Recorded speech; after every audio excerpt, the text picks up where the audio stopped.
who has been torn away from their security blanket, their parents, the ones who stop the boogeyman from terrorizing the nights and curing their boo-boos when they scrape their knees. Now just imagine how they mightst feel when the CPS meant to protect them tears them away from their supposed abusers and places them with strangers who have zero comforting skills. They need to be calm. They are confused, lost, panicked, and needing their parents, but CPS took them away for the purpose of saving them. The kids don't even know why, and they're us.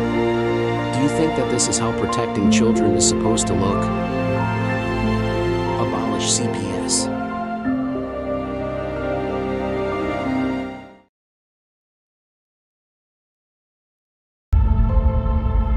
Psalm 127:3. Children are a heritage from the Lord, offspring a reward from Him. This suggests children are a precious gift from God to be valued and cared for.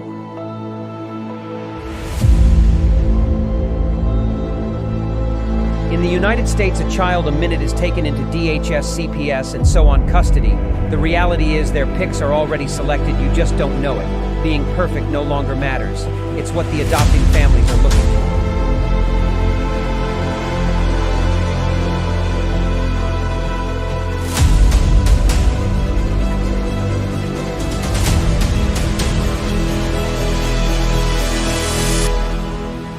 Who is it stealing the children, you ask? From caseworker to the White House, the buck stops at all levels, just not where it is supposed to be. The services your family needs, we the people have paid for to ensure your reunification. Title IV says, reunify at all costs. United, we stand means nothing to us when it comes to family values.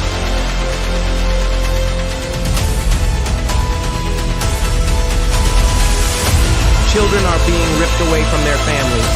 Parents are reverting to addictive behaviors to cover the pain. The trauma caused by child removal is just being recognized, and the results are atrocious. Termination of parental rights is not healthy for anyone, just profitable for the people enforcing the line.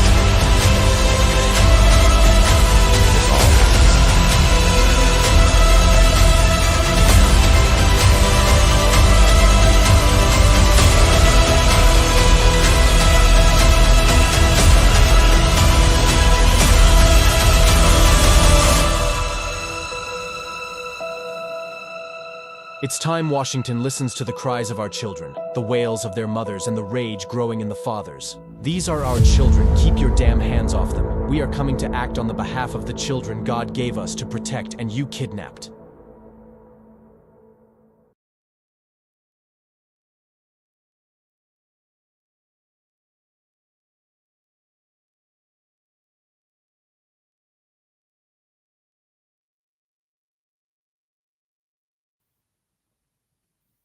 Hey, Jera.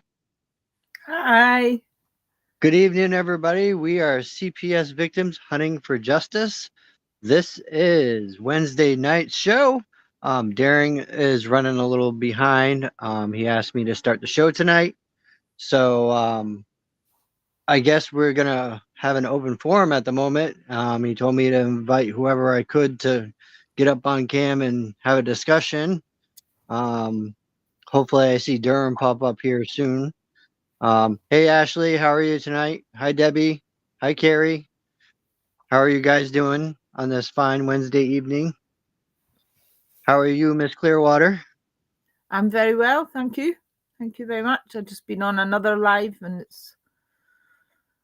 it starts off fine and then they all start tittle-tattling and I'm like, oh, I'm not even going to bother trying to sort it out. It's just where everybody is, things are getting heated and frustrated and it's just the way it is. And I'm like, oh, we're going to America in 10 minutes. Thank goodness for that. Yep. So I learned some information today I wanted to share with you all. Oh, we got an Ashley. Hi, Miss Ashley. Hey. So I found out some information today from a friend of mine, and I want to share this with you guys. Because this is very valuable information. So she found that one of the caseworkers and whatnot that are on her case Mr. Daniel Driscoll has a 231 salary record. There are 231 salary records for Daniel Driscoll with 45 different job titles. So Wow. this guy is not just a caseworker. He's a guardian ad litem, an assistant DA, and an attorney. So he travels all over the state and makes tons of buku bucks from state to state. He travels states. Wow. Isn't that a conflict of interest? That it is, but they're allowing this to happen. This was as of 2003. That's crazy. I She never would have thought that guardian ad litem could be prosecution or DA or for an attorney for that she's matter. oh yeah, she's been uncovering some massive corruption lately, and it goes really, really, really far. Um, in her case alone, like I've been seeing her case, and her case is full of corruption. Um, the foster parents have pretty much beat her son, has not fed him, all kinds of stuff, and he's a Special autistic needs. that doesn't speak. Oh dear. So she's been dealing with that. He's not verbal, and he doesn't tell you what's wrong. And yeah, it's been a really That's shit case. heartbreaking. Yeah. Um, she was supposed to get the kids back. I don't know what's going on there, but she was supposed to get two or three of them back. And she gave up the youngest. That was the deal. And I told her, I said, why would you give up any of your kids? I wouldn't give up my kid. I wouldn't either, but in her situation, to have one autistic kid that's not able to speak, that you know is getting hurt, you do anything just to save a couple of them, if not all of them. But Right. So any news on your front, Ashley? well, I've been, of course, doing more and more research, and I found more about Title 4B funding here and how we can maybe possibly argue it in court from the removal orders. So, Well, let me see. I found out. why don't you explain that a little bit, because I want to hear that. Okay, well, the Title E funding is it's from the 1935, I think it is, or 1938, the Social Security Act, the original one that was signed. It gives the incentive, like it doesn't say in exact words, but it says that we'll give you money grants, or we'll give you money for like an incentive for taking children out of their home that need to be, have services, or since you render services to them, we'll pay you back for those services. Well, of course, Yeah. you're just taking children out of homes with no ifs, ands, or buts on maybe they'll be harmed in the future, or possibly there could be something in the future, and that's their reasoning for removal. Well, it's against the Constitution, our 14th Amendment right to have that, that our children to life, liberty, and property, and they're completely violating. So I might have found a way to argue it. It depends on how the judge's signature is on the removal order, because if it doesn't say the judge's, just says the judge's name, and it's not in his administrative power, then, or it's just in his administrative power, which means that his name is just there and it says judge of whatever court, or judge of the court, or judicial officer. If that's all it Yeah. says, that's not his full capacity, signing in his full capacity. That's I've just seen a signing lot in of his, that. yeah, it's signing in his administrative order, not his judicial capacity. So Yeah, I've definitely seen a lot of that up here in Maine, and they're not just signing as that; they're signing as a notary of the public as well. yeah, see, that's unconstitutional. That's like violation of their the code that they sign, that they take oath to. Yeah, I their forget. oath of Conan code. office. Yep. Yeah, the Conan code though. Yep. The canon laws. That's what it is. Canon laws. Yeah. So It's interesting. And then a lot with the tax forms. I don't know if a lot of people know this, but anything that you do with CPS, you're contracting with them. Anything you contract with, even if it's verbal, if you're using your social security number for anything, that is being um, taken and like they're using it as a way to get into the taxes. So I don't know exactly how to explain it yet because I'm still learning myself. But I know if you file a 1099 with your case number that you have open right now, if you file a 1099 with that case number, they have to send it to the DA or the judicial officer, whoever's in charge of that case, because they're taking money out of an account that we don't ever know about, which is crazy to say and to even think. But the day that you sign that birth certificate, you sign your rights away to the state. That is you Mhm. registering your child to the state. And that gives them the authority to come and take your children from you. And that's how all of this started. The second But you sign that birth certificate, you're giving them the okay to have authority over you and your children and your property. but you can change that, right? Because I know a lot of people that have been changing that.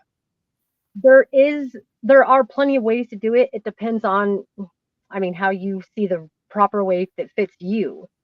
Technically, you're supposed to get an EIN number, like you register your all caps name with the government, with the tax government, like the IRS. You can do that all online. You can get your EIN number, which is your all caps name, and then you use that as the entity that the state is coming after. Because technically, the state, all they want is money. So give it to them. Let them get the Mm. money out of whatever trust or wherever they're getting it from, anyways, right now. Let them take it. But who cares? Just take it. You just want your kids back. Be like, I want to solve this matter out of court. Usually, if you say that, you can tell them, here, you have access. You could be the beneficiary, whoever of the account, and let them take whatever they need to out of the account because it's not like you're going to ever see that cash, anyways. So, what does it matter to us? We don't even know about it. So, just go ahead and take what you want. But I'm still learning on it. But I know if you file a 1099 tax form here in America, you can get access to the information and how much they're taking out of the account and the QSIP for the courts, and you'll find out a whole world of information that it's crazy. Well, Liquidation, you should learn liquidation law. I It's mean, to do with the I've been doing.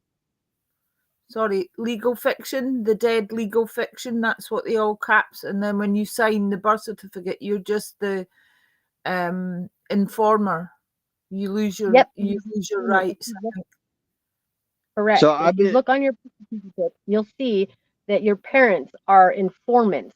So your parents informed on you and registered you with the government. That's how you became this all caps name. And then after you were born, you were given a birth certificate, not a certificate of live birth. That's what you're originally supposed to get. And if you actually can get into the records and FOIA request and actually get this information, which is super, super hard to do, you have to word things in their special little way and ask for it in whatever manner they seem fit. It's different in every state and every county, really. And if you It's word it right, you can get all of that information from them and get the QSIP number for your courts, how much your trust account is, how much is in your account, where all the transactions are, who's been shuffled, how many times your name or your social security number has been shuffled back and forth and sold on the stock market. It's absolutely insane when you actually dive into it. It's a lot to take in, and they made it super confusing, so no one will actually ever figure it out. So it's I is it found this. the Keskev, oh, I can't pronounce it. Keskev Sea View or something trust, and it's goes back as far as and get the number 1666. So there you have the Yeah. three sixes in it. I'll the Yep. next time we're on, I'll get the link because I've been reading up about this as well. So I know Oh, that's briefly funny.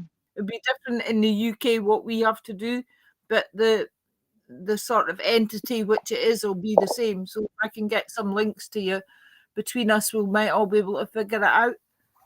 Yeah, I found a really good video yesterday. It's a 4-hour video that they go back and forth and they're just saying 1099s and oh, I did the 57 A form and C form. I don't really catch on that quick, but if you watch the video, you might be able to catch on some things that you didn't know prior.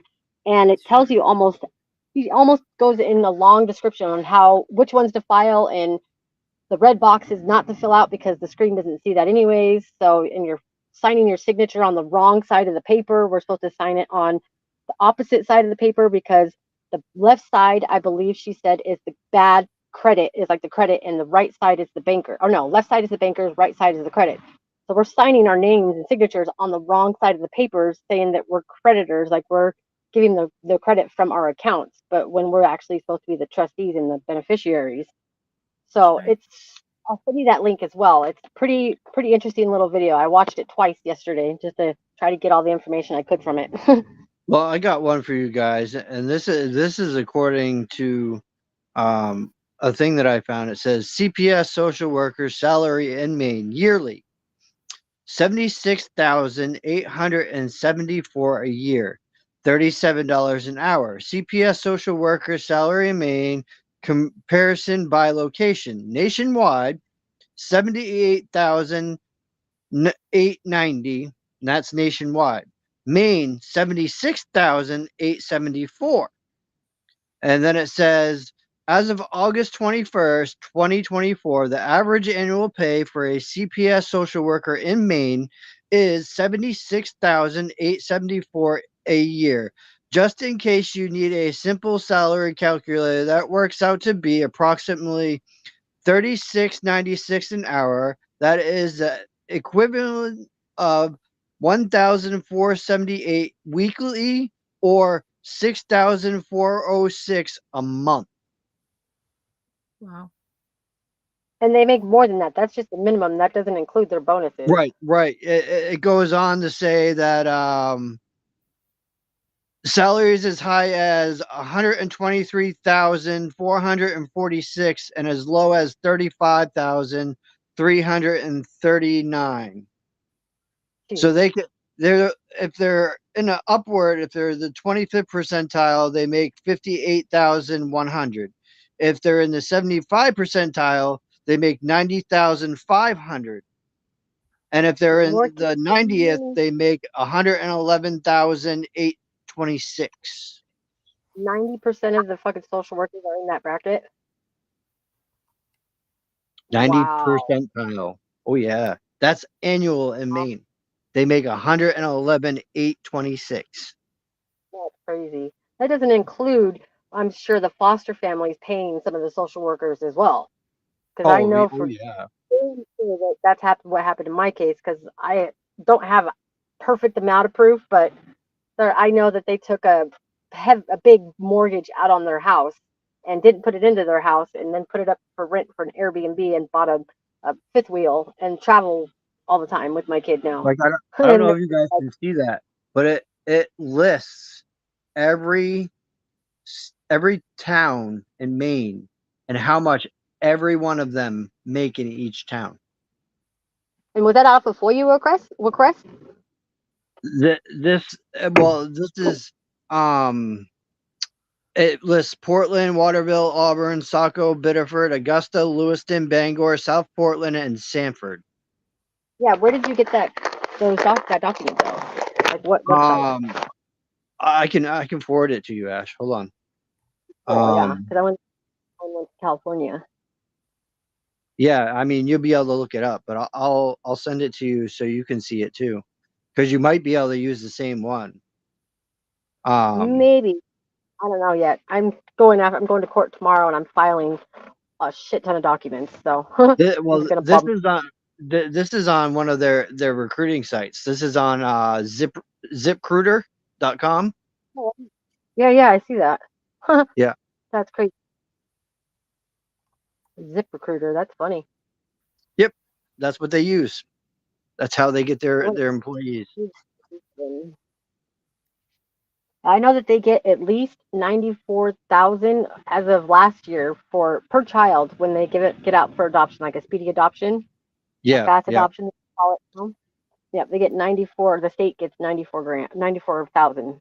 So almost $1 million, or I'm sorry, 100,000 per child. So I will let you guys know. I did find out today they are in fact going to be filing the motion to amend bail.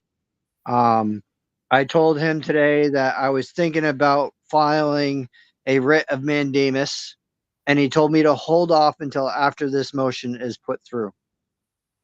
Yeah, wait until there's an order in the court. That's when you want to file the writ of mandamus. Yep. But definitely file an affidavit of denial or whatever, because you're denying whatever happened, correct? I mean, they have no physical proof. Yes. And it came to the point where the judge on the criminal side raised her eyebrow and told them they have 60 to 90 days to come up with factual proof, or she's dismissing this case. And I would wait the 60 or 90 days until they try to come up with factual proof, and then right when that happens, I would go after them for your have you put them on notice yet for your fees? Your fee notice? Nope, I haven't. I don't know how to do that. Okay, we need to make you a fee notice. Like we should have. I wish we would have known that. We would have made it a while ago. But we need to make you one and need to serve it to them because you want to get all this money back for damages and distress and time without your children. You can sue them and get money back. When you're at that court date and they dismiss the case, that's when you present it to the judge. So you have to have it ready on that day. Okay. Because you want to say, you want to not sue them, but you want to have money back for punitive damages. There's a word that they use in California. I forget what it is, but I will get it by the end of the day for sure.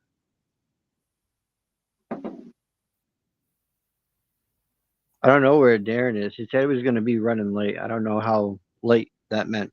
And I sent Herbert the link. I don't know if he got it or not. Hello?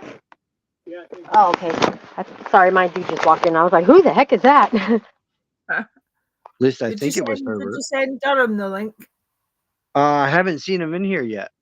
No, I haven't heard. He wasn't on any of the lives, and then he didn't come back in last night either.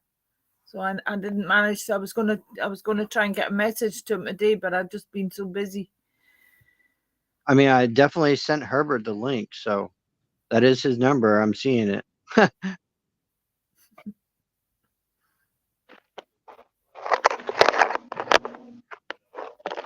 So I have no clue. I mean, I tried to send out what I could, and I don't know who else is in the chat besides you, Debbie and Carrie. I know Carrie's sitting there watching.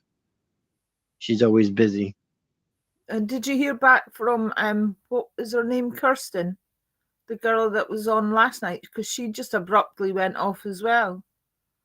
Anybody heard from her? I don't know if Darren heard from her last night. I'm not sure. I'm assuming that she must have either had a call or lost service or something happened. But I really don't know. Darren's the one that talks to a lot of the people. Like I talk to Ashley. We talk back and forth, but and I talk to Herbert all the time too. I tried to invite Danielle to the show tonight, but I think she's been moving, so I don't know if she'll come on or not.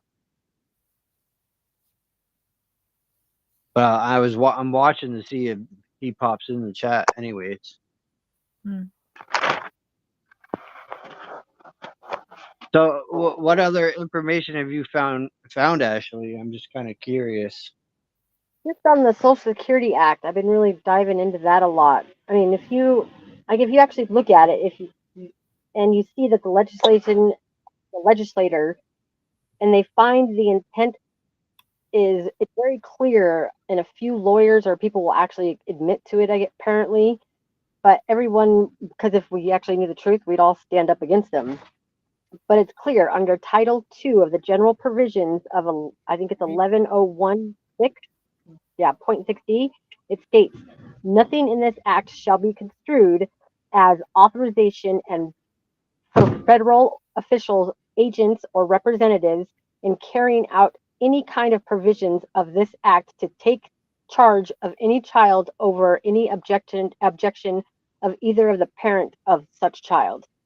And can you send me that? Is that just for California or is that statewide? No, well, that's the Social Security Act. That's statewide. That's county or like not worldwide, but nationwide. And it's in the original. If you look up the original 1935 act, like the actual Social Security Act, you can find it in there yourself. And it tells you that there's nothing in this act shall be construed as authorization for federal officials, agents, or representatives in carrying out any of the provisions of this act to take charge of a child or any of the a child over the objection of any parent. And it says it right there. And what CPS is doing is exactly that. They're taking children, and in the 1997 act that Bill Clinton signed for the Family Safe Act, and that gives them, it states in that one that they give the incentive for taking children and putting them up for adoption and foster family. Well, that's right there is the two governments, like the three governments, all working under each other, really, against them to commit crimes among the people, we the people, and we're not supposed to have that. We're supposed to have the three different judicial powers, and each one, so we have a place to go for remedy.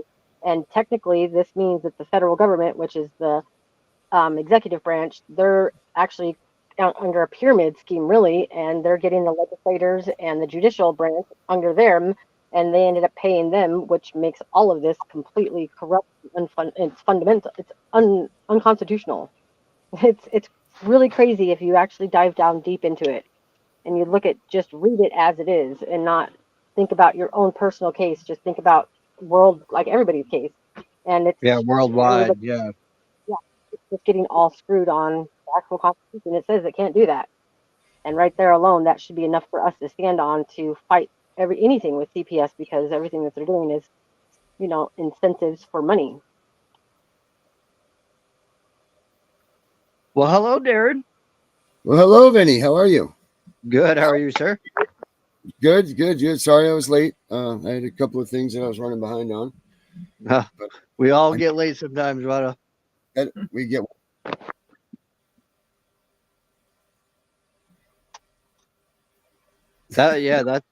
That's some interesting information, Ashley. I mean, if we could fight on that, then we definitely would have them. We could just go to title, I think it's 42,674, and on right there, it's the payments to the states. I think it's part B, B or C, I think. I can't remember. But it tells you who all is getting money for this program. And that's like the executive branch is paying the legislator, which is paying also the judicial branch, which then is paying the judges, the lawyers, the social workers. They're all getting paid under the same branch of government, and that is illegal. It's tribunal court. So it shouldn't even be. It should be was that void ab initio. Void ab initio, my favorite thing. That one, that we've talked about that. Which they're fastly trying to eliminate. They're trying to make it into a void judgment. They're trying to make it into different things that it is not. So void ab initio means void from the beginning. Void from the beginning. So many things that should be void ab initio in these CPS cases, but we can't use them for some reason. Yeah, I don't understand why. There should be, I mean, if you are involved in any kind of case or anything, and you're supposed to be able to face your accuser, the state cannot. The state is the State's not. They're in the wrong court. They're in the wrong lane. Yeah, then that means if the state is listed as a party in the case, then you be able. Then it should go straight to the Supreme Court, and it says that in the Constitution as well, that you should be able to take it straight to the Supreme Court, skip over the Superior Court because it's unconstitutional because they're getting paid from the state. Right. So of course they're going to. As a business entity, you're in the personal genre, not in the business world. Exactly. And of course they're going to go against you because they don't make money if they don't. They don't make money if you win. They only make money if you win.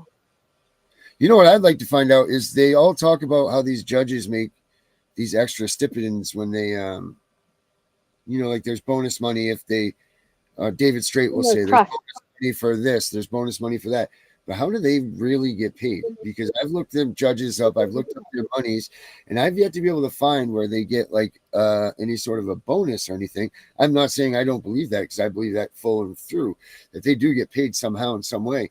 But how is it being done? Same with these CPS agents, like we're talking about. Like, where is it? Because if we can't find it to prove it, then it's not going to matter that we're talking about it. So we've got to It's figure got out to the way be offshore. to show It it. has to be. It's got to be offshore. Well, No, I it's mean, just it's in like a got to be buried in 401k.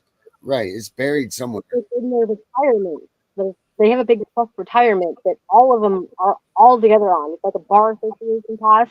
You got a bar association card. You're in this I have, retirement fund, and it's hey, just I all have of a it bar thrown in there. member card. Even child support goes into that trust. And when you retire, you get your portion of it, and they give it to you at the very end of your retirement. Is what I've learned.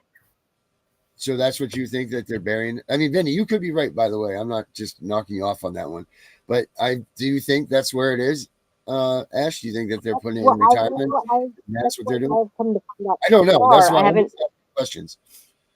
Yeah, I don't know either. Yeah. I don't have guaranteed answer. I wish I did.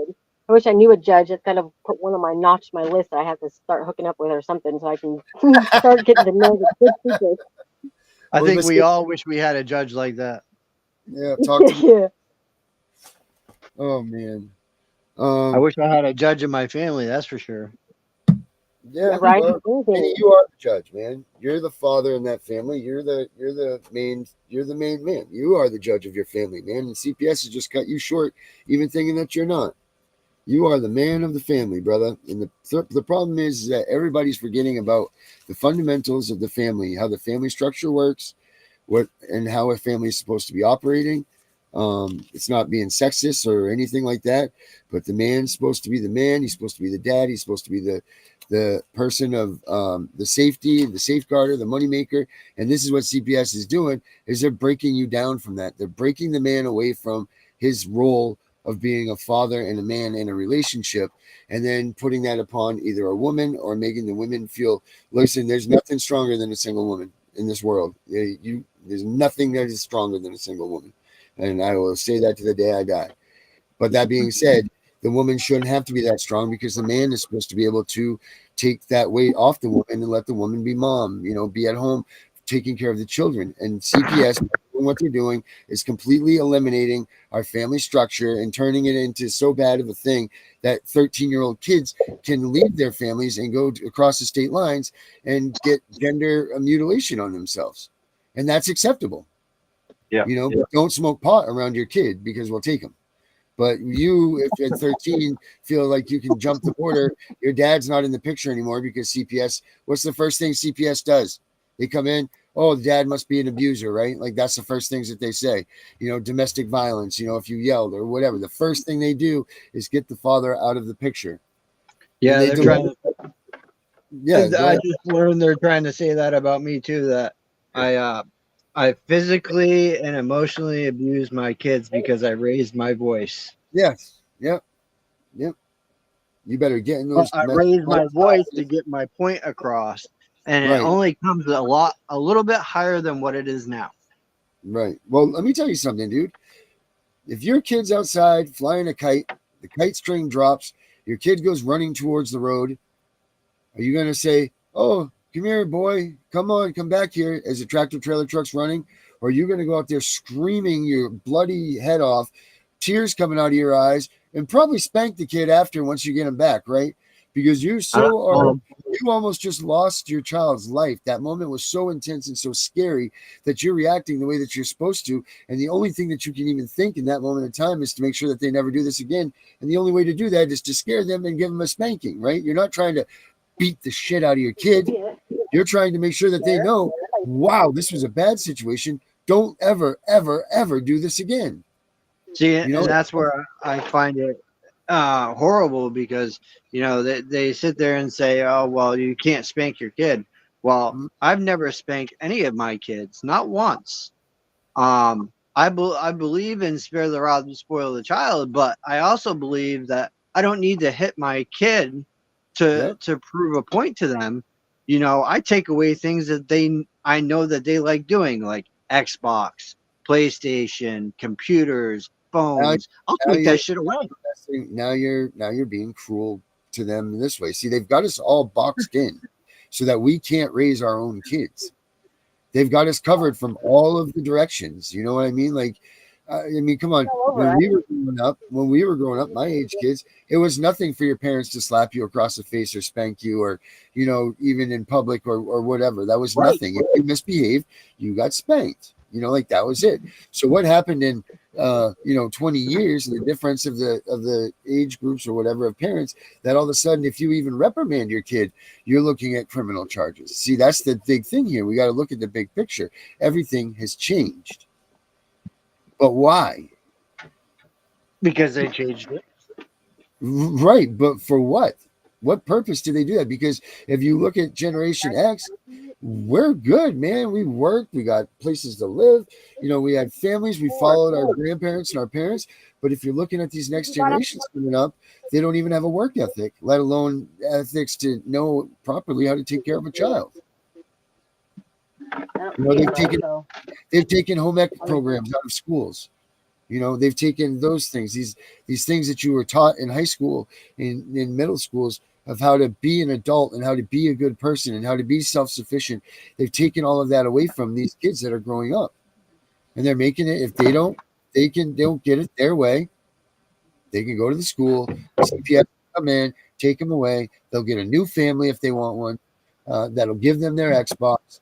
And you, as a loving parent that done nothing but work your ass off and try to have a great childhood, grow up, a childhood for your kids and everything, you get smacked in the face because you took their Xbox away or you took their iPhone away, and now you're under a CPS investigation for neglect and yada, yada, yada. And this is acceptable now. And how is that so?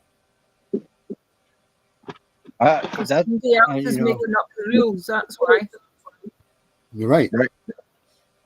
They're making up the rules as they were going along because of the Chevron. They're steps ahead of us always. They are so far ahead of us in everything that we do. Every time someone comes up with a great idea, they've already covered it in one way or the other. They don't want this box to be broken. Darren, I can tell you today, because I did find this out today from Richard. He told me today that he knows about the Katahdin, and he knows how corrupt that system really is. But what's he going to do about it, and what's going to be done? We have a bunch of us on this program that are screaming corruption with mounds of evidence to put in anybody's face that, could get someone convicted guilty 20 times over. And we're throwing it at them left and right, doing this, doing that. Nothing's working, nothing's sticking, nothing is going on. And I'm not saying anybody needs to give up, but we need to look a little bit. And I've said this, I know Carrie says it now. This is so simple. This is so simple for us to unlock and fix. We've made this thing into a very complex, convoluted system. And in reality, the answer is right in front of us. We're probably staring right at it, but we just are trying to make this more than what it is. So what is that? We forgot the music in the background. I forgot it. I put it in. There we go. Good job, buddy. I like to use the ambient. FYI. The ambient? Yeah. It's very sweet. Or sometimes I like to just switch to the atmosphere too. There we go. Because sometimes if we're talking, it seems like the ambient's like going right with us. Yeah. It's the intensity. But no, for real, like, I was hearing Ashley talk about, and you guys talk about the Sesta Q trust and so on, and all of these things that were established. So supposedly, we have all of these people for 1 million years trying to break into these things, but no one can break into them. Do I believe they're true? Sure do. I do believe that there's something about your straw man. I believe that all that stuff is real, because there wouldn't be this many people talking about it, right? But why? Why can't we get into it? Why is it so difficult? Why has nobody else figured this out? Nobody is winning in these courts. And it doesn't matter if you're dropping elbows and headbutts or if you're going in there doing everything that you're supposed to do.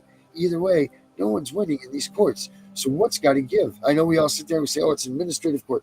We got to get out of this court. Okay, how do we do that?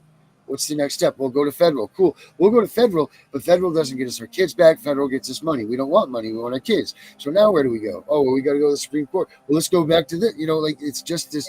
Vicious circle, isn't it? Yeah, it's a Right. big circle. Yeah, yeah. By the time we get back to start, they've already changed everything so much that you're back into it again and can't get out of it. But they're going and they're putting in laws behind our backs that we don't know about. Right. Which is a bit. I was on a live earlier tonight, and it was quite interesting because they had a whole host of people from Sweden.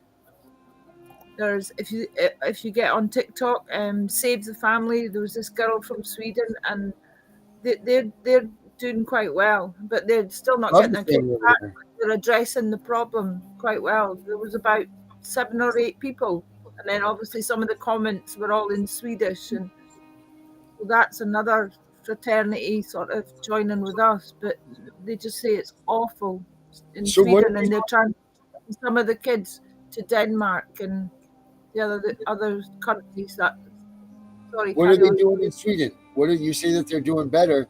What are they doing in Sweden? How are they getting things turned around? What are their They're roles? coming together quicker, and they're going out and they're getting their awareness. They're raising awareness quicker collectively on the streets and whatever. I mean- I've just teamed up with this woman, so I'll speak to her during the weekend. Yeah, Yeah. see if you can get her on the show. That'd be awesome. Because Yeah, I think that's it. I mean, we've always.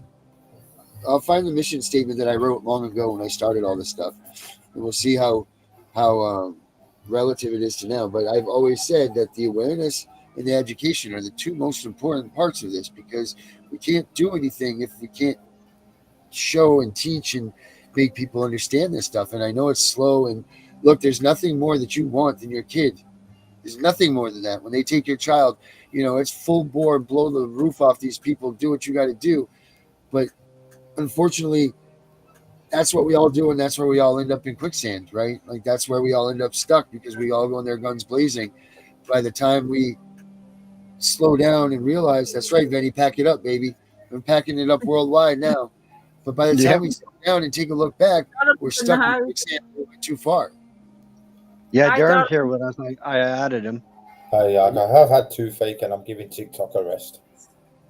So you said that last night too, Durham. You get too stressed out about it. Yeah, I've had a fucking enough, to be honest with you. I up and left there, Durham. It I got wasn't- a. it wasn't I getting had, like, another these meal ones are- tonight. I had a caseworker I stuck on can't my be fucking page. arsed with it. I just couldn't. I couldn't deal with it anymore. Every time I delete her and block her, she'd be right back on the same name again. So I got sick of it. I've had toothache all day and I've been medicated up, so I've been fast asleep, mate. Like, so. Is that true, or that's what they say about you on TikTok? What's that? What you just said. No, that's I've had fucking toothache and I've had a fucking pain relief. That's terrible. Toothache's the worst thing ever. But the trouble is, in this country, you try and get a dentist, Can't get dentist. can't get a dentist, so I have to sit here suffering. So I just get me pain relief, which sends me to sleep, and that's all I can do at the minute. Well, I mean, there's always the range. I think the most I've done. Yeah, I think the most I've done today is load a couple of videos up, and that's it. I've been in lots of pain, like. Yeah. You're busy, man. You're doing. Yeah. Durham, what do you think, man? Do you think that the problem is that they're just destroying the family and they want to keep us there, right? Like that's where they want us to be. That's why we can't come out of our circle, right? Like it's all about control in my eyes. Like they're trying to control the population. When COVID was around, that was just to control us, like lock us up like fucking battery ends or something like that, you know what I mean?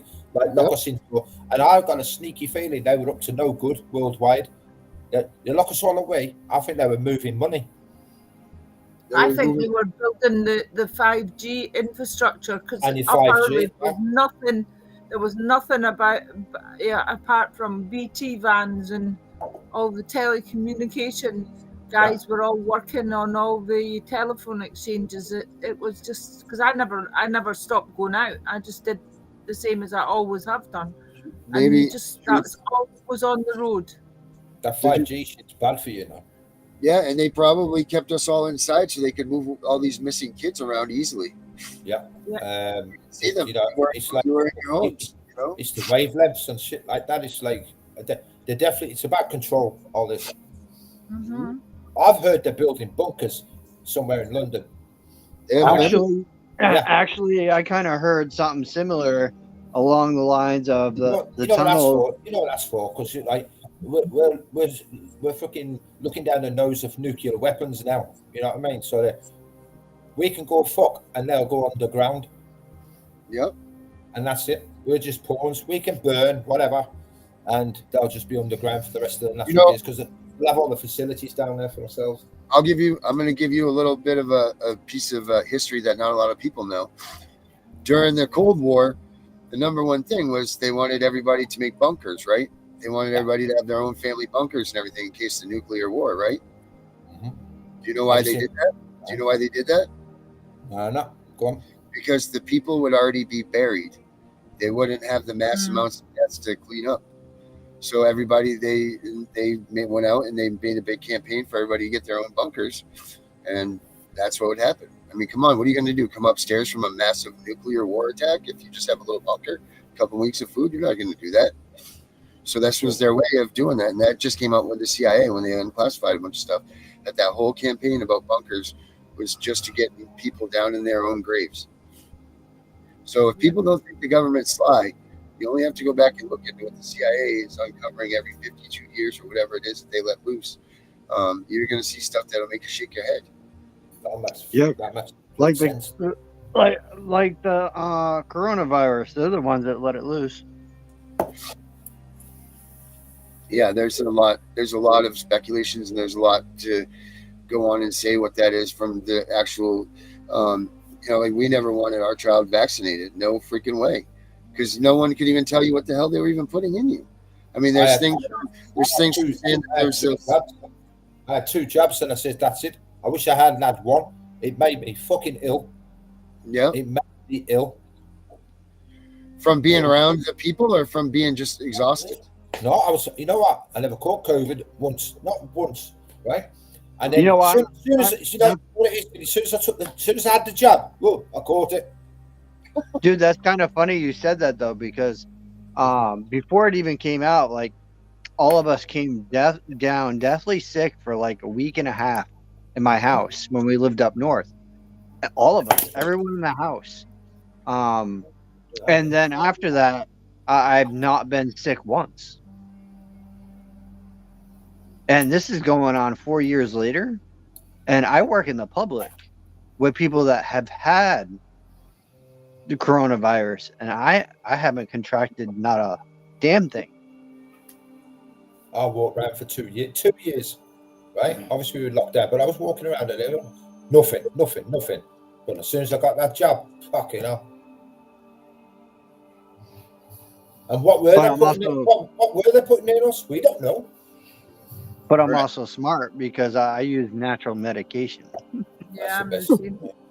But my worry is now, and like when I was in the hospital on Monday, and they wanted you to sign a do not resuscitate form if the operation went wrong or the investigation went wrong, to give you permission to get a blood transfusion if you were going to bleed out. And I just said no. I went out of my way not to have mRNA spike protein in my body.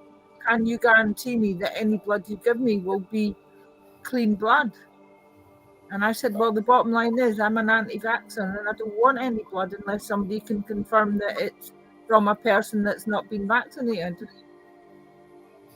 And that's what they're doing to people now, too, is they're giving them vaccinated blood. Yeah. So, see, what they're trying to do is kill off the pensioners as well. Now we are taking the winter fuel payment off them. Now you go back to where pensioners are scared to put the heating on, so they're going to sit in the house, freeze to death. But that's their plan, because then they see old people and stuff like that overloading our NHS, and they're just looking to, like I thought the COVID was to kill off the frail. They didn't kill off enough though. No, that's it. They didn't. Depopulation agenda. Yeah, this is why we've got wars to thin out population. That's why we got our nose in the Ukrainian war. We shouldn't even have our fucking noses. That's up to them, what they're getting on with. Why should we keep fucking going into fucking people's countries and fighting their wars for them? We shouldn't. Or sending over money to fund them. And then money to fund it, exactly. And then while we're doing that, we're getting threatened with nukes. It's fucking stupid. And they're stealing our kids. And they're stealing our kids at the same time. Well, Yeah. doing it at both ends of the scale. They're What? trying to get the old people and the young people, Yeah. and very soon, and people my age will be the generation that can carry on the history. But once we're gone, If they even have it. new history is the way it's always been, because they'll just eradicate the history. They're taking down statues and Yeah. The United things like States that. Civil War. I bet you if you asked anybody that's 10 years older or younger in this state, in this country, what happened in the Civil War, they won't even know what you're talking about. They've removed all the statues, they've taken away all of this stuff. Now, isn't it funny that they're trying to remove the Civil War? They're trying to take that away because that was like the prequel to freeing slaves and all of this stuff, supposedly, right? But why are they trying to stop that? Why are they trying to hide that from everybody? Kind of interesting, isn't it? So I'm part of the Convention of States Act, the COS. I got a thing from one of the guys today, and he sent it to me, and he said, "Hi, Vinny. As a parent, I'm extremely concerned about the state of American public education. I know you are too. Tragically, values are ridiculous. Academy instructions are being trashed by ideological driven social energy hell bent on teaching students what to think instead of how to think." Mm-hmm. Yeah. And this came from the guy's name is Ryan Walters. He's a Republican. I want you guys to check this video out here real quick. This is going to answer some questions for you guys. All right, check this out.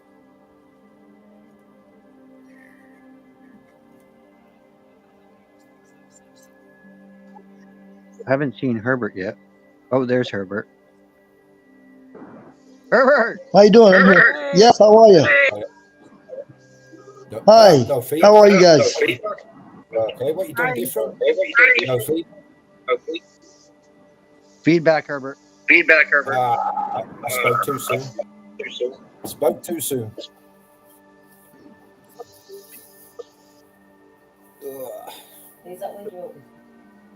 I swear I'm gonna buy Herbert a Bluetooth headset and send it to him.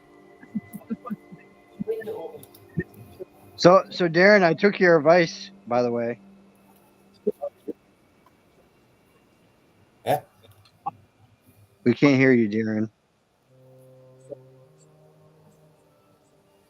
Darren's voice went bye-bye.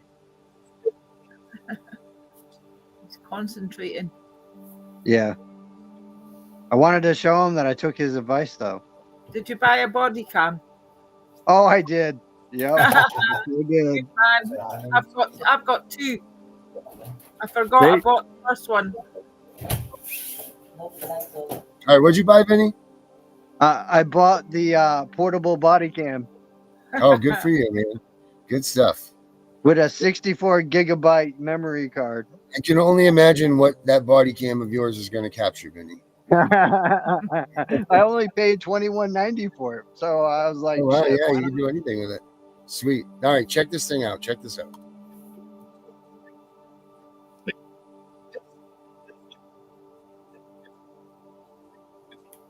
Make sure you all mute while he plays this. I think it does that automatically. Is it not? Oh, okay. No, it doesn't mute us. You still can talk.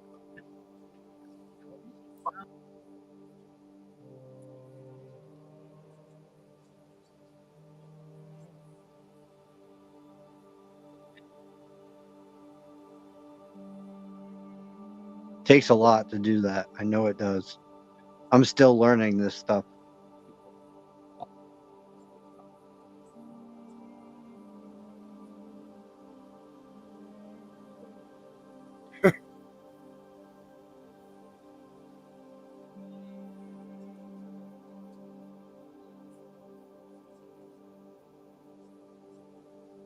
Because he has to import it and everything.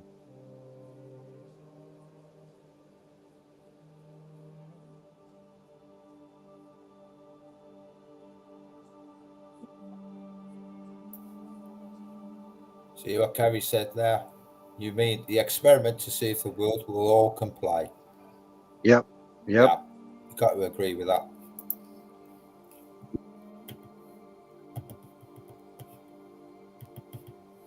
Yeah, I think Carrie's right on that aspect. She's spot on. I love talking to Carrie. She's so full of like information.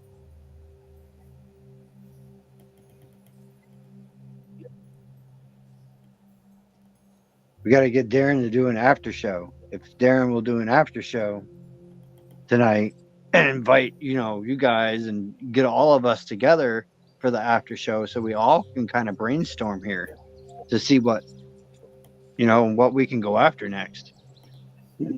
We don't know about the 72 kids who get educated about it because we're not listening to what they're talking about. Hold on about the after show thoughts, man. We'll do that. But listen to what he's saying. It's very important stuff.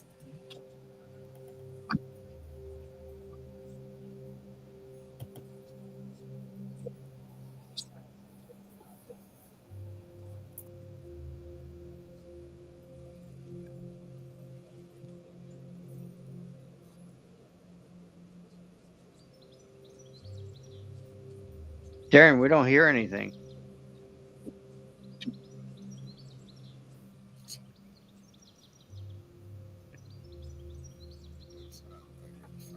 It's not making noise to you?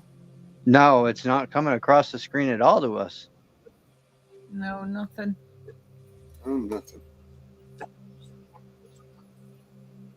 Try this.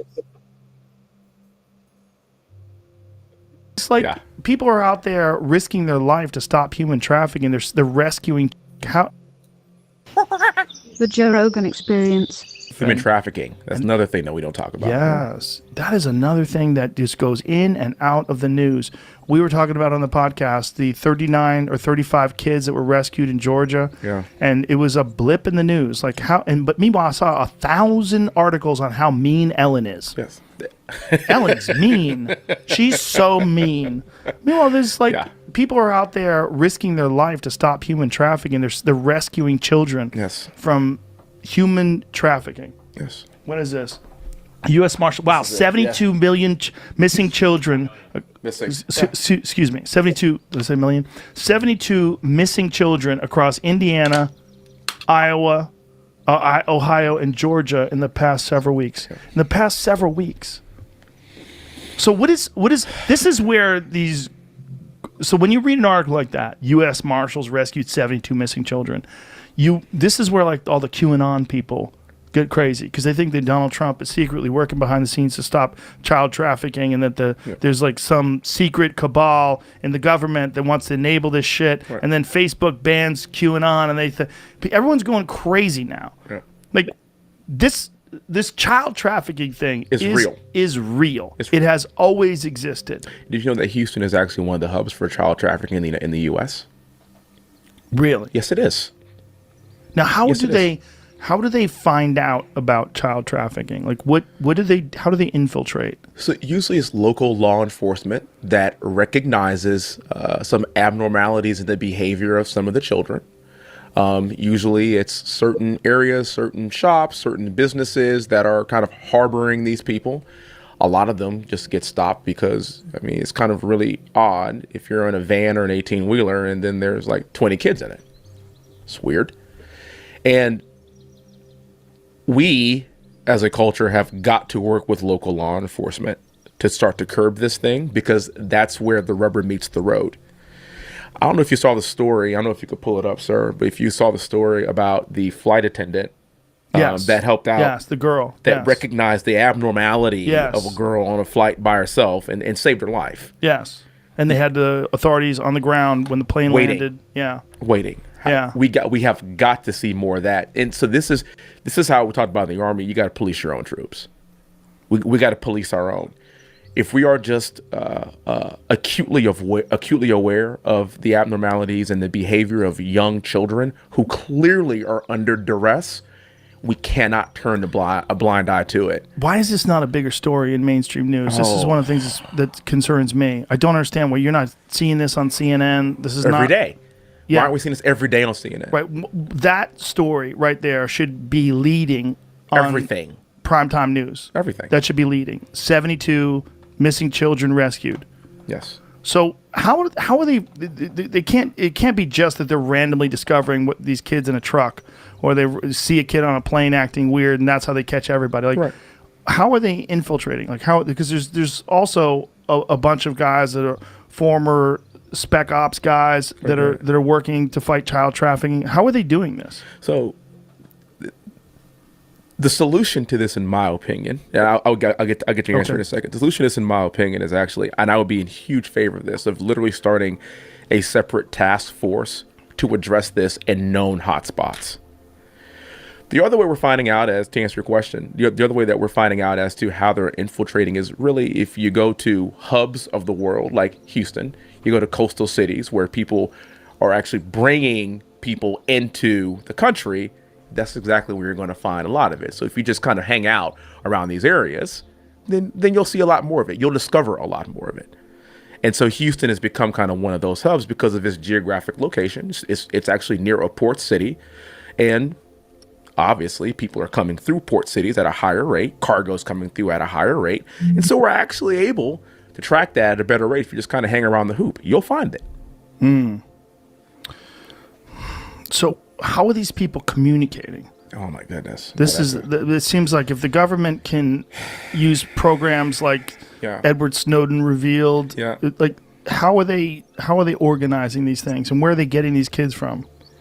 They get these kids from actually all over the world. A lot of them are coming from impoverished communities. A lot of them are coming from impoverished countries, and they're just shipping them in. A lot of them come from Asian countries, actually, and a lot of them come from right here in the U.S. Mm-hmm. And this is something that dawned on me, particularly with having two girls now, and that is it's also my job to continue to protect them and all of these young people, and it's actually young boys as well. It's not just young ladies. It's actually incumbent upon them to keep them safe. If we can't keep them safe, then what are we doing here? Literally. Like, that's our role now, as fathers and as responsible human beings, is keeping our young people safe.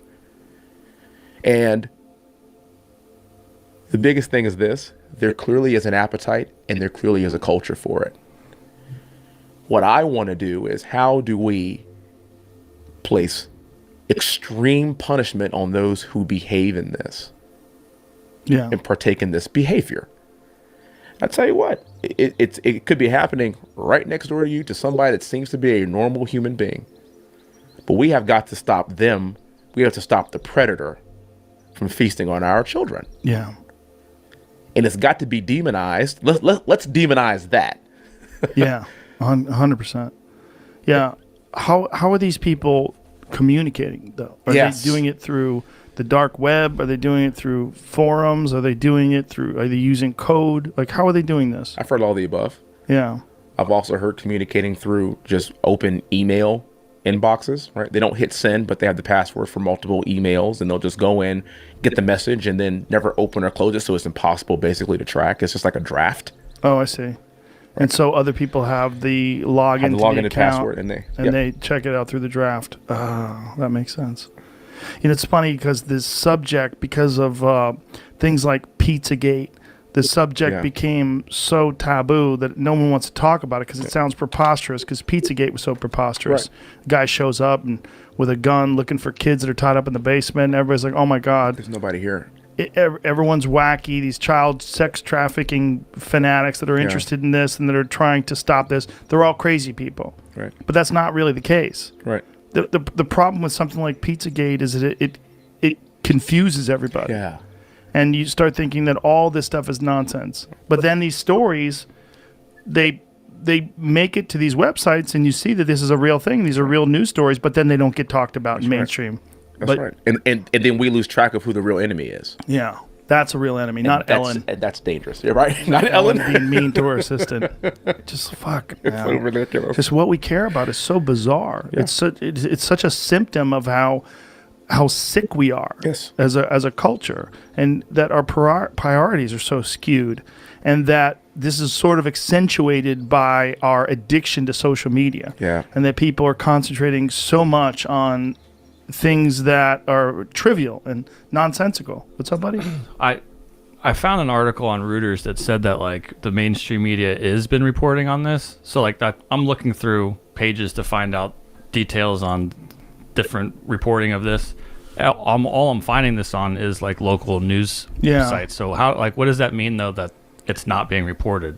Well, you don't see it on CNN. You're not seeing it as like mainstream television news where it's a big subject that gets discussed, that we have a giant problem like this in this country.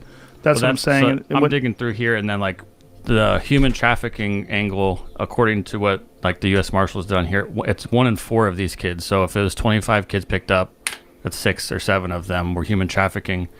The other 20 or so are like kids that ran away or kids that were being abused. And they found them because they were missing.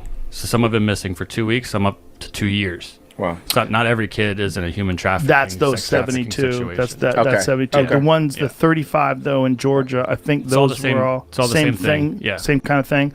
So they're collecting, and then they're like reporting the numbers. So like they're collecting these 35 kids over a period of time, and then they're reporting we found 35 kids. So like it's a month later, they found 35 kids. This one from September, which should have been reported 5 weeks ago, says that they recovered 25 missing and endangered children over the last month. 1 in 4 was part of what they believe an alleged human trafficking situation. Obviously, 1 is too many. Yeah, right? obviously. But so it seems like they're finding missing kids, and a percentage of them happen to be a part of human trafficking. And now here's the question. How many of the kids that are being human trafficked actually get discovered?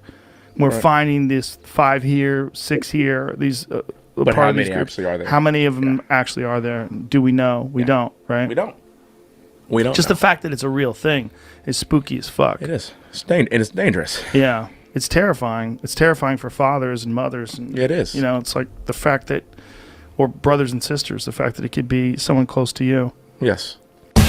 Episodes of the Joe Rogan Experience are now free on Spotify. So the similarities, right, between what they're saying about human trafficking and then what we're trying to develop and fight for CPS and them to recognize, because you don't ever hear anybody talk about CPS takes these kids, eliminates their identities, these kids go off, and now they do not any longer have an identity. They are gone. They're lost into the human trafficking world. That's how it happens. Everyone's too afraid to say it. We need to start saying it. That's how these kids get put into human trafficking, because they don't have anybody to love and care for them anymore, because their rights have been terminated or their parents' rights were terminated.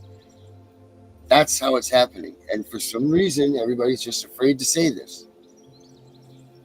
Darren, have you got your AI in front of you? I have one here, yep. Right, if you type in adoption between countries. Adoption between countries? Yeah. Okay. Adoption. Hey, Alexa, adoption between countries. I don't have an answer for that. All right, more specific, Durham. Hague Convention. Know the Hague? All right. Alexa, explain the Hague Convention to me.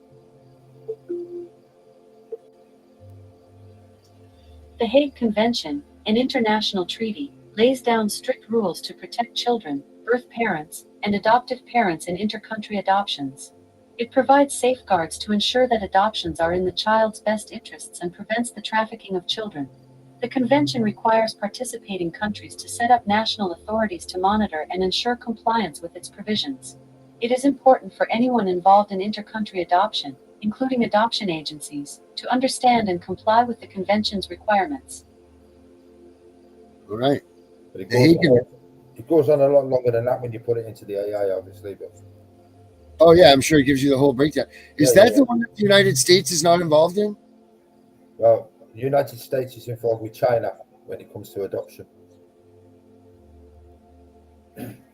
Or which one is it that the United States isn't involved in? The child's Bill of Rights or something? Well, I could have swore. If I put into this.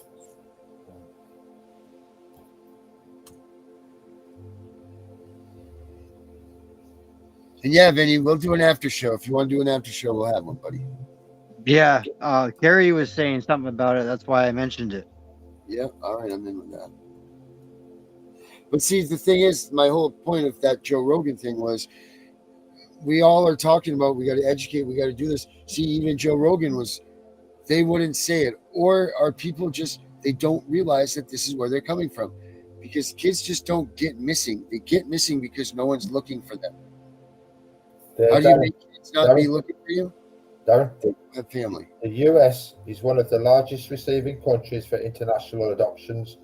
The adoption process is regulated by the US Department of State, and all the adoption must comply with both US law and the laws of the child's country of origin.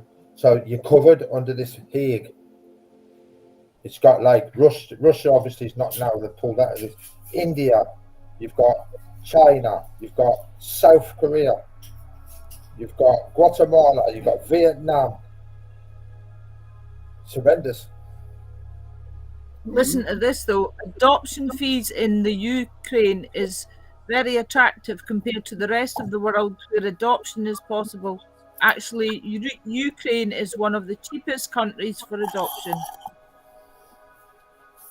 Yeah, well, there's some that say that the reason Putin started a war there was because he was sick of the trafficking.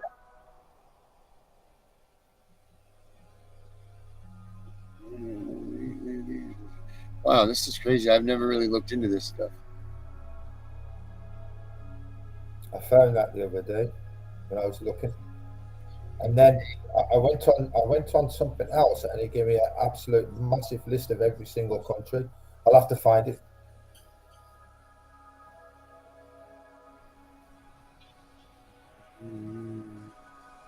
So here's the funny thing, and I know that we talked about this previously when it was when Melissa was on the show with us and everything. In the United States, if you get your child removed when you're coming across the border or your family separated, if they don't go intact and make things happen by 6 months, the child goes back to the family somehow in some way. I'm not sure right now because I'm just running off the cusp here. But that's what Melissa and I had figured out, was that you get your kid back in 6 months if these government entities couldn't do anything about it. But yet we tried to use that in a court case, and guess what they said? No. You don't get to go by the laws of the people that are coming in and doing the illegal immigration. You got to follow CPS's laws the way that we have them fit. Because if you followed the ICE intervention ones, then none of us would be in the situation we're in, because they couldn't prove anything in the time that they were given to prove anything. So we tried to use it in the courts. It didn't work. But why? Just like this, I'm reading right here. Where is it here? Provides that a parent whose child has been wrongfully removed from or retained in the United States may petition for the child's return to his or her country of habitual residence. So that means that if you're in the United States and you're from one of these other countries and you got your kid taken, you have the protection of the Hague Convention. Is that what I'm reading here? That's what it looks like. And it looks like they've got a big hand in it. You know, when you were saying when Carrie turned around and says the other night, it could be just like staring us in the face. I mean, that's a war crimes court, that. So what they doing involved with adoptions, you know? Yes, sir. Wow, I'm going to definitely dive into this after the after show. Where we get, everybody, we come undone on the after shows, take the ties off, kick back, relax, and talk some stuff. So if you guys got the opportunity, you should definitely check it out with us. It's a more relaxed setting. I don't know how much more relaxing it gets though than here, right? Is that what you're saying? You're comfortable in this setting, right? Yeah, I'm comfortable with this all the time. Like I said, I've had toothache all day, but you know what it is? When I come on here, there's no stresses. Mm-hmm. You go on TikTok and everyone's biting at each other, or they're shouting or talking over each other. It's like, oh my days. Yeah, it's drama. You don't need drama. You need results. That's it. Results, not drama. Yeah. TikTok is stressful though. That's why I keep saying everyone should come together and not keep freaking fighting each other. And it's just getting ridiculous. Too many egos at play. That's the That's problem. what I'm saying. There's too many egos. It's like I think everybody wants to like. So I was the one that solved the problem. Or my story's worse than your story. No, every story's the same. If they've lost a child, everybody should be on the same page. Exactly. Simple. Exactly. Durham, I love your mask, man. I love your mask. Thank you very much. Creepy, Durham. It's not creepy, man. I've got 4 of these, man. I know. I used to wear them when I went to demos all the time. Yeah. In fact, I've still got I had a jester suit with bells on it, and I used to dance about the streets. Honestly, I'm mad. You don't know I'm coming to Sunderland, by the way. Sorry? I'm going to come down to Sunderland. Are you? Yeah. That'd be nice. I haven't done a protest for a few years. But I tell you what, I'll never be back in London shouting at the buildings because it doesn't work. It doesn't work. It's a lot of shit. It's a waste of money, a lot of energy. Yeah. And I was going down there like 4 years in the trot, and I thought, what the hell am I doing that for? Scotland's got different laws. I should be on the streets of Scotland. Definitely. Doing it for our kids. Definitely. And nobody ever came back to Scotland when we organised the protests in Scotland. Not anybody from down south. So, I'm gonna have to come and visit. You're welcome. Have you guys ever come here? Have you guys ever come to America? I would love to come to America. I've been to Canada. I wouldn't get shot. Yeah. You should come. Do you know my partner's just said there, I don't want to go to America, I'll get shot. You get fucking shot here. Well, we all do have guns over here. Get fucking shot here, Vicky. Oh, you get tasered. You get tasered here. Yeah. I'm on about normal people in the street. I'll fucking shoot you here. Fucking It'll be the territorials that shoot us, Durham. Yeah. They'll put the reserves on the street and they'll pop us all off. So are you risking any penalties in your cases by being on this show and being I know you said that you are supposed to be gagged to a degree, but is there a risk for you guys being on this show and talking with us like this? Yeah. That's why mask. What is your potential what could be the worst thing that happens? We could be found in contempt of court. Something that social services get away with. But if it's us speaking out, we'll go to jail. It's like double standards. They can break the law as much as they want in the court. Blah blah blah. But as soon as we open our mouth, no, it's because they've got so much to hide. Why would you try and gag somebody if you've got nothing to hide? Are you guys trying to figure out a way to block these gag orders? I don't have a gag order. I don't have a case. I actually had, because of my daughter's past cases and the way it went. Remember, I said she got made into a cash cow from being in voluntary care. So they just ran the gambit of you're not a fit mother and whatever, and they gave my third oldest granddaughter to the father, took her parental rights away, and then my daughter found her daughter through social media, although my granddaughter didn't know she was speaking to her mum. And from that, we found out that the father wasn't caring for her. She was living in a mouldy bedroom.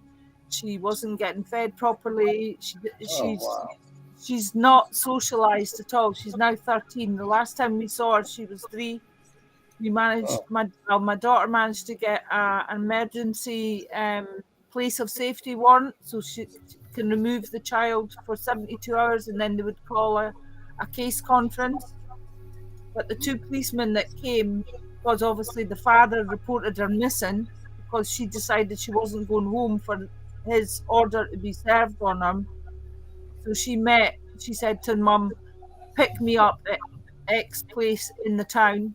So we went to pick her up, took her because she wanted to bring her cat because she was worried about her cat. So we went to the police station first to get police to come with us to let her get back in the house to get a few things and whatever. But by that time, there was 2 policemen already dealing with the father who reported the daughter missing. Now, these 2 police were brutal, horrible police officers who thought they knew the law, didn't realise that the order that they were reading had just been, what's it called, Durham, when amended. So that the people, one was the pursuer, one was the defender, had been flipped because my daughter had got the order. They threatened to jail my daughter. They wouldn't listen to me at all. So my granddaughter didn't get to come. They put her back up the stairs with the father. We had to leave. They said they were going to get the MASH team, which is the multi-agency hub involved the next morning, which is social workers. The duty social worker wouldn't come out. So we went away absolutely devastated because my granddaughter had sort of been self-harming. So 3 days later, because she just couldn't cope with her father anymore because he was being horrible then, because she'd got her own solicitor and everything. She was amazing. So I got a message from my daughter saying, basically, she's telling me it's all over. Thanks, Mum. You really tried. And, and we just got the gist that she wasn't going to be here. So I went up on the Friday to the school, sat and waited, got her in the car and took her to her mum. We're now, this is what I was telling you, Durham. 7 months later, down the line, we went to the solicitors a couple of weeks ago to sign affidavits, and it's all been closed. My daughter's just got a residency order, so that's her back home, because they knew that they couldn't open that up because of all that. But she's got 2 other children that were taken on the back of this happening to my granddaughter. So we're just about putting the gamble. They wouldn't want the whole lot coming out with them because they'd they hide stuff all the time. Yeah. They hide stuff. It's like, the Section 47. Yeah. Right? Obviously, the MASH team, that's the report they do. So what I asked them for the risk assessment done on me. I says, can you give me the risk assessment that you've done on me to say that I can't care for my children? She says, well, we did the Section 47. I said, the Section 47 and a risk assessment are 2 different things. I'm not interested in what meeting you had around a table. I want to see the risk assessment that stops me from having my children. Would they answer me? Because they know they didn't have anything. They did have this little shitty meeting, Section 47, but they're supposed to do a risk assessment. And they're saying, well, that's the risk assessment. I said, no, it's not. I want the risk assessment that you've done to say I can't have my children. And they wouldn't give it me. Because you know why? Because they couldn't produce it. Because there wasn't one. There wasn't one. It's all based on hearsay evidence. Yeah, hearsay. You got a social worker going up to the rest of the MASH team saying, this what's happened, this what's happened, that's what's happened. So while you're not there to defend yourself, right, they're all just making their minds up around off the back of what social services have told them. So then when I go and ask for that risk assessment, they won't produce it because I know full well there isn't one. So that Section 47 meeting They've got to invent enough to for the thresholds to be met. Yeah, that's what they do. And what I've done, sorry, Darren, I'm rattling on. Vinny. What happened in the United States? What they're talking about right now? What just happened in the United States so that this is not supposed to happen? That's the Chevron deference. Good job, Vinny. Way to go. So maybe we can find a way. Is there ever a way that the United States rules or case law or anything can be used over there in the UK? Is there anything like that? I don't know. I'm not sure if you can cross-reference. You can refer to different cases, but I don't know if it you can do it cross. I'm not sure, but I don't see why not. Yes, Chevron, Gary, Chevron. And Roper also, which is like Chevron. I have a question about the UK. Mm-hmm. how can a civilian carry a firearm legally in the UK? With a permit. Yeah, and locked away in a box with a big padlock on it. A civilian can legally do that here in the state of Maine too. What?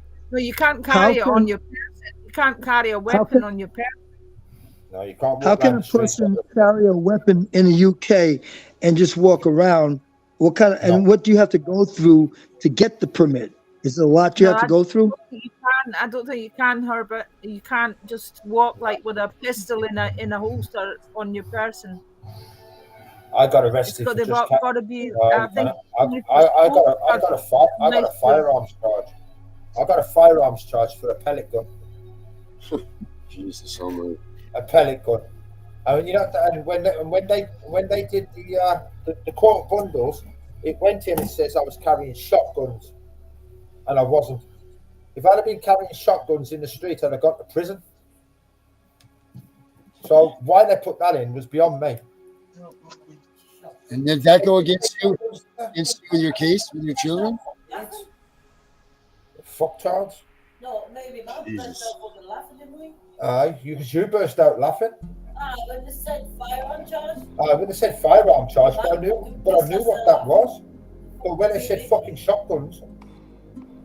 Yeah, shotgun, that's a whole different game. That's what I'm saying, Darren. They said I was walking around in the street with fucking shotguns. Wasn't it? It was a pellet gun. Then you'd be on license forever. You'd be on license forever. Exactly.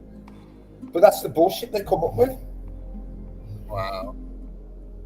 These people can't be trusted whatsoever. And they do bad stuff here, but man, what you guys are talking about is... It's mostly farmers that's got the shotguns anyway, and they're locked away, or people that like you say, for game, like you said. Got to be in a metal lock. And here we thought corruption was bad. Here, man, you guys are really screwed over there. But what's so ironic, when I was 24 and I was in the TA and doing home defence, I was walking about the streets of Edinburgh with a loaded machine gun. And I know it sounds incredible, but that is a fact. And that's when I came to the conclusion, oh my God, if there's ever any civil unrest, they're going to put us on the streets and we're going to have to shoot our neighbours. See, that's what they wanted. They wanted all of us. They wanted all of us to turn against each other. Well, that's what's so happening. We would not fight. But now every side is coming out and joining every side, and they're not liking it, so they're attacking us now. Do it, Benny. Show it. Put it up on the screen.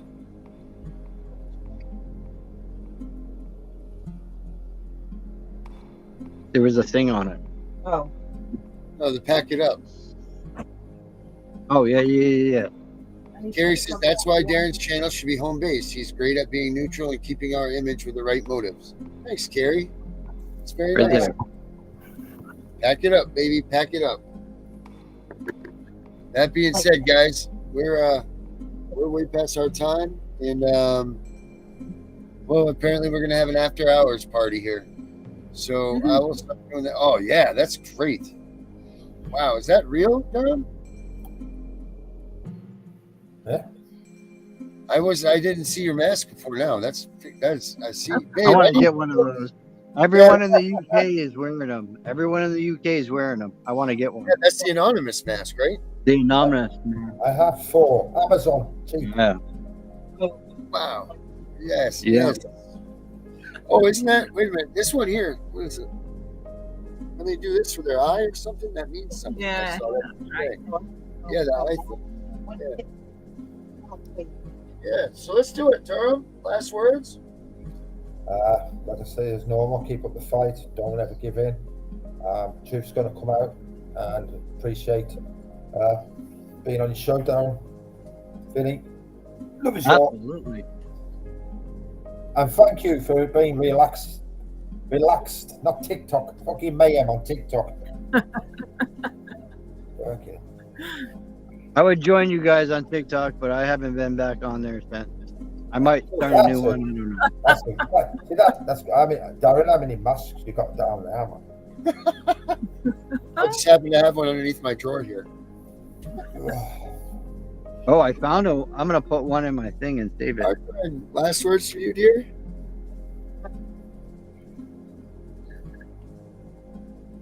Me? Yes, ma'am. Yeah. Keep on keeping on. Do it till it's done. Do it till it's done. I love that. Do it till it's done. And yeah, thank you for this. Just coming across you guys and being part of it. I love it, and I will do my best to get more people. Definitely. Sorry I was late as well because of my tooth here. So. Did you guys see the I know we're doing last words, but did you guys see the short that I put out the other day? Yeah, I posted it. I've posted it everywhere. Was it the one that talked about you guys? I didn't see that. Yeah, yeah. I've shared it in all the groups on Facebook. About maybe 20 groups. I just spammed it into them. Yeah, well, I was right. Oh, there he is. And Herbert, last words, buddy. Last words. Hold it. Okay, last words. Can you hear me okay? Yes, learn all you can about the law, learn all you can about CPS, and try to stay off the radar so you don't get yourselves in trouble. I like that. You got to learn. You got to understand what you can and can't do. If you want to do something that's wrong, it's okay. At least you know, don't get caught. But at least you know what's right from wrong, so you don't have your children taken away. Yes, sir. Facts there. Man, Herbert goes so good. Vinny, last words, bud. Well, tonight I'm gonna say, keep on keeping on. Don't let them get the best of you. Fight for everything that you have. And hate your caseworkers as much as you hate their supervisors. Yes, sir. All right. Cool. Guys, thank you so much for everything. You guys are great. It's gonna be my last words right here. Check this out. I am the CPS Punisher, and I stand before you today with a fierce urgency to address the dark realities surrounding Child Protective Services. I would like to let you know that Monday through Friday, I host a roundtable show at 8:30 p.m. Eastern, which is in the United States time zones. I say this only because we have teamed up with some very amazing allies across the Atlantic Ocean. They are true spectacles of word warriors standing shoulder to shoulder with us day and night. Speaking out against the injustices they are facing on their soil, they back us up on ours. We are now a worldwide fighters alliance ready to confront these challenges together. We do have the guts for boots on the ground, but right now we are amplifying our voices. We are putting the almighty pen to paper to create a bill that we must get in front of those seeking office in Congress this November. We need people to assist us in getting these documents to their respective persons for review. Sure, we are talking and raising awareness, but now we must take decisive action. Our kids are waiting far too long to be put back in the homes of their true biological God-given parents. So yeah, that's that. I don't know how to get back onto where we were, but I'm the CPS Punisher. Thank you guys for being on here. Let's go to the after hours. We're out of here.